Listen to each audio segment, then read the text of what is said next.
तो कहने का भाव ये है कि हम परमात्मा के चरणों में आने से हमारी सारी समस्याओं का समाधान होगा, परमात्मा पर विश्वास बढ़ेगा।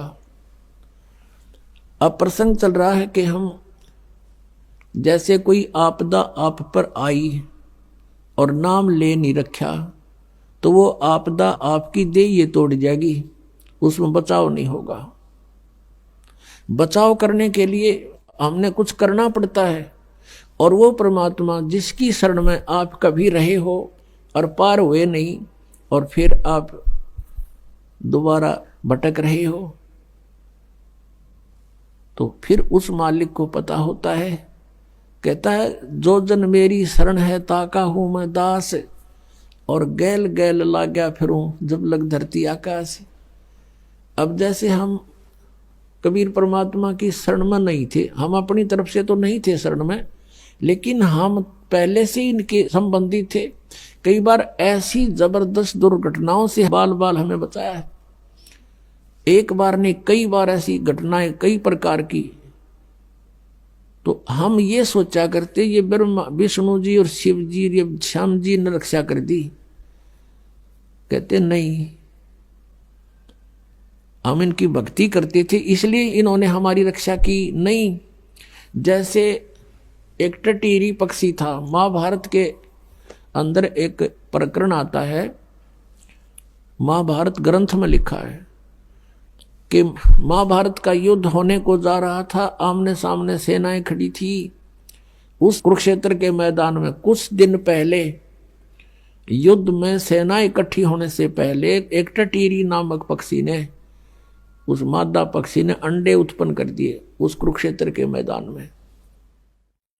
और जब देखा चारों तरफ से सेना इकट्ठी होगी, तब उसने जान लिया कि तेरे बच्चे मरेंगे, तेरे अंडों का नाश होगा। उसने भगवान से प्रार्थना की। अब टटीरी ना तो राम की पूजा करे थी, ना वह श्री कृष्ण की, ना गॉड की, ना अल्लाह की। अब उसका कोई इष्ट देव नहीं था, लेकिन आत्मा की पुकार करी उसने। आत्मा का साथी कौन है? एक परम अक्षर ब्रह्म है, क्योंकि हम उससे उत्पन्न हैं, और वो मदद उसी की करता है जिसके पिछले जन्म का कोई संस्कार होता है। न तो टटीरी छोड़ यहाँ आदमी डडा डडा के मर जाते हैं, उनकी नहीं सुनता वो। और वो उन्हीं की पूजाओं जो पहले हम सोचा करते ये मदद करें, फिर ना करी उन्हें जब दे तोड़ दी काल ने। तो कहने का भाव ये है कि टटीरी के अंडों की रक्षा परमात्मा ने की, कारण कुछ भी बनाया। कहते हैं इंद्र के हाथी का एक घंटा टूट गया, हाथी का बांधा करती है टाली सी लंबे, लेकिन उसके बहुत बड़ा घंटाला था, वो आकर ऊपर गिर गया अंडों पे। महाभारत का युद्ध हो गया, अग्निबाण चले, आसपास की जमीन भी फूक दी, पहाड़ भी टूट गए, लेकिन अंडा का आंच नहीं आन दी।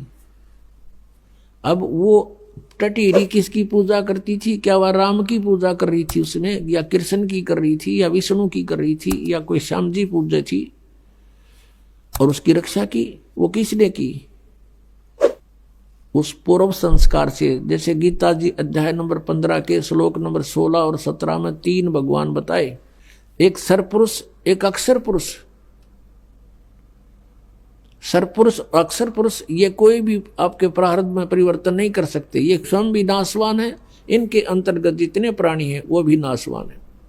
17वें श्लोक में कहा कि उत्तम पुरुष है तो अन्य परमात्मा इति उदाहरत है, ये लोग तरम आविश्य विवर्ती अवैश्वर है। वो वास्तव में पुरुषोत्तम, उत्तम पुरुष, पुरुषोत्तम श्रेष्ठ भगवान तो कोई और है जिसे परमात्मा कहते हैं, और वही तीनों लोकों में प्रवेश करके सबका धारण पोषण करता है। किसी भी प्राणी का जैसा भी लेन देन है वही करता है, वही उसने व्यवस्था करवा रखी है। और विशेष परिस्थितियों में वो अपनी प्यारी आत्मा के लिए स्वयं भी कहता, सो छल सीधर मैं करूं अपने जन के काज। अपने आत्मा ये इतने दयालु हैं हमारे साथ, फिर भी भटकते रहते हैं, हम तो यहीं रह जाते हैं मूर्खता से। और जो हम यहाँ रह गए तो हमारे लिए देख अब फिर भटक रहे हैं परमात्मा। 600 वर्ष पहले आए कबीर परमात्मा, जगह जगह जा करके अपने आप अपने सत्संग शुरू कर देते थे। पुण्यात्मा उनके विचार सुनने बैठ जाते थे, उनको फिर चार्ज करके परमात्मा सहस्रीर आए थे, सहस्रीर चले गए। उसकी अतिरिक्त भी वो जब चाहें जब प्रकट हो जाते हैं। अब एक समय राजा द्रौपद की लड़की द्रौपदी प्रतिदिन गंगा के ऊपर स्नानार्थ जाया करती थी। उसके पिता ने अपनी बेटी के लिए और अपनी रानियों के लिए घाट बना रखे थे, नहाने के लिए गंगा पर पक्के घाट बनवा रखे थे। तो प्रतिदिन द्रौपदी वहां स्नान के लिए जाया करती थी। सैकड़ों सहेली उसकी साथ जाती थी, नौकरानियां जाती थी। अब परमात्मा को हमारे भविष्य का भी पता है कि इस आत्मा पर आगे के बिजली गिरेगी, उसकी भी व्यवस्था वो पहले ही करवाता है। अब क्या किया परमात्मा ने,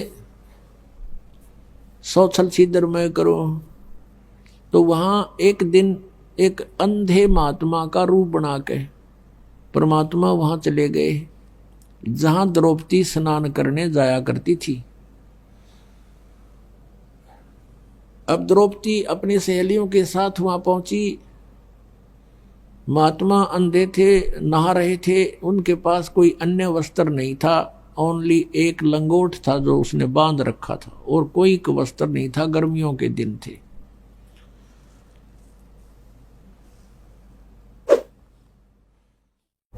अब द्रौपदी ने देखा कि महात्मा स्नान कर रहे हैं और जनाना जो उनका नहाने का स्थान था उसके डाउन स्ट्रीम में जिधर पानी बहकर जा रहा था वहां उससे दूरी पर लगभग 2-3 एकड़ 400-500 फुट की दूरी पर स्नान कर रहे थे। अब द्रौपदी ने देखा महात्मा हैं, जो पुण्यात्मा होते हैं, साधु को देखकर एक विशेष अट्रैक्शन बनता है। और परमात्मा कबीर देव जी भी कहते हैं, कबीरा दर्शन साध के परमात्मा आवे याद, और लेखे में वाहे घड़ी बाकी का समय बर्बाद।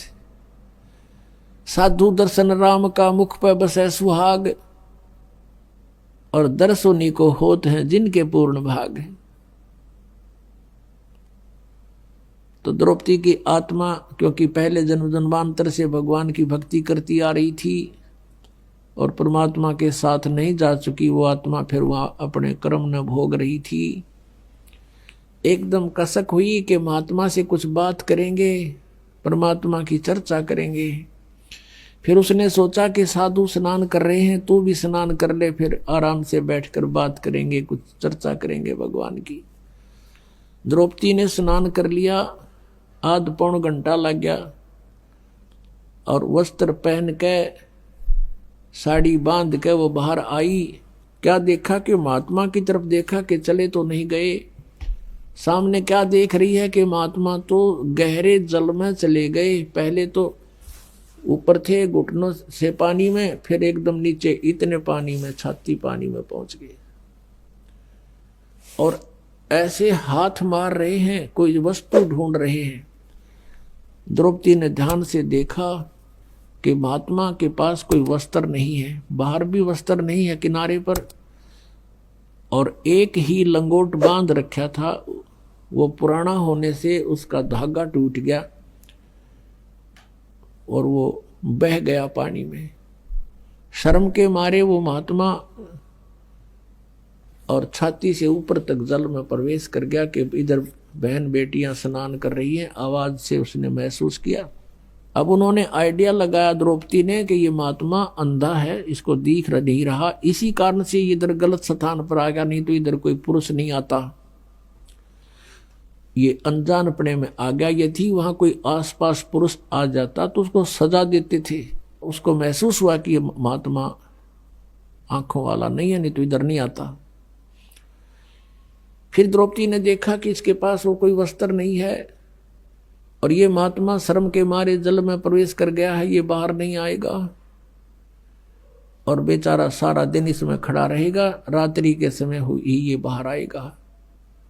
और फिर उसको वस्त्र कहाँ मिलेगा? तो लड़की ने उसी समय अपनी साड़ी में तय, जो राजा की लड़की कितनी कॉस्टली साड़ी पहनती होगी, विचार कर लीजिए पुण्यात्मा। और इसको कहते हैं कि लूट सको तो लूटियो, राम नाम की लूट, पीछे फिर पछताओगे, प्राण जहांगे छूट। अब इसको लूट कहते हैं। भगवान को कैसे लूटना है? अब द्रौपदी ने अपनी साड़ी पाड़ के और जल में बहा दी कि महात्मा का हाथ लग जाएगी और ये इसको कौपीन बना के बाहर निकल जाएगा। वो हाथ नहीं लगी, उसको दिखाई दे नहीं था, वो दूर से खिसक गई। लड़की ने दूसरी साड़ी पाड़ी और फिर बहा दी, वो भी उसके लीर हाथ नहीं लगी। लीर माने एक टुकड़ा। दूसरी फिर पाड़ा वो एक लीर सी और वो बहा दी, वो भी हाथ नहीं लगी। 7-8 कौपीन, कम से कम 8-9 इंच की पाड़े थी। और ये 2 गेट देख लो कितने हो गए, लगभग 1.5 फुट हो जाता। 7-8 में तो आधे से ज्यादा साड़ी गई। फिर उसने सोचा कि महात्मा है, पिता के समान है और ऐसे कोई यूज नहीं, मैं दूर से शर्म के मारी मैं भी दूर से डाल रही हूं। तो लड़की ने एक लकड़ी देखी लंबी, उस लकड़ी के एक और लीर पाड़ के अपने साड़ी की एक टुकड़ा और उस लकड़ी का लपेट लिया और नू लटका लिया आधे से ज्यादा। और धीरे धीरे जाकर के उस महात्मा जैसे हाथ मार रहा था ऐसे खोज रहा था, उसके आसपास कर दी। और वो कपड़ा जो ही उसके हाथ लगा उसने तुरंत पकड़ दिया मजबूती से। वाह भगवान, बड़ी सुनी मेरी। तब उसने देखा नू और जैसे अंधे करा कर ऐसे लीला की, अरे ये तो भाई किसी बहन बेटी का कपड़ा है, ये तो साड़ी का कपड़ा है। कहने लगा, बेटी आज तने मेरी इज्जत रखी है, मेरा पर्दा रखा है, भगवान तेरी इज्जत रखेगा और तने गणाए दे। अब कहते हैं 7 वचन पलटे नीचे पलट जा ब्रह्मांड, और वो तो भगवान आ रहे थे 7 रूप में। अब पुण्यात्मा, देते को हर देता है जहां तहां से आन, अन्ना दिया फिर मांगते फिर यो, परमात्मा सुने नहीं कान। अब आपके भाग में नहीं, सर प्रारब्ध में नहीं है कोई वस्तु। अब आपसे वो द्रौपदी अवाड़ी रिहर्सल कराई जा रही है, ये आपसे दान करवाया जा रहा है, आपको प्रेरित किया जा रहा है। और आने वाली कुछ आपदाएं आपकी ऐसे ही टलेंगी। अब उसका अर्जुन से विवाह हो गया द्रौपदी का, फिर कुछ ऐसे सर्कमस्टांस हो गए कि उनका चचेरा भाई था अर्जुन और का दुर्योधन, और उस समय राजा युधिष्ठिर राज्य करता था और दुर्योधन और के पास राज्य नहीं था। राजा युधिष्ठिर ने यानी अर्जुन के बड़े भाई ने एक बहुत बड़ा महल बनाया था, उन सभी ने मिलकर अर्जुन ने शीशा उसमें लगा दिया। इतना बढ़िया महल बनाया कि सामने वाले को ये नहीं पता लगे या डोर है या खाली है या कोई शीशा लगा है। और दुर्योधन उनके ताऊ के लड़के थे युधिष्ठिर अर्जुन के। दुर्योधन एक दिन उस महल में चला गया और द्रौपदी वहां सामने खड़ी थी। जैसे वो आगे को चला उसने शीशा दिखा को नहीं, वो इस तरह का बना था कि जैसे शीशा है नहीं। तो उसके टक्कर लग गई, टक्कर लग के एकदम पड़ गया। द्रौपदी हंसी और टोंट कस दिया कि अंधों की अंधी ही संतान होती है। अब धृतराष्ट्र अंधे थे, दुर्योधन के पिता, तो इस बात की वो काली गणी मान गया, घना दुख मान गया कि इसने बहुत बूढ़ी बात कह दी। और जबकि वो तो देवर भाभी थे, छोटी मोटी हंसी मजाक आम कर दिया करते थे। परमात्मा कबीर जी कहते हैं, सोना संत और सजन टूट जुड़े 100 बार, और दुर्जन और पाका कलश एक धक दरार। सोने को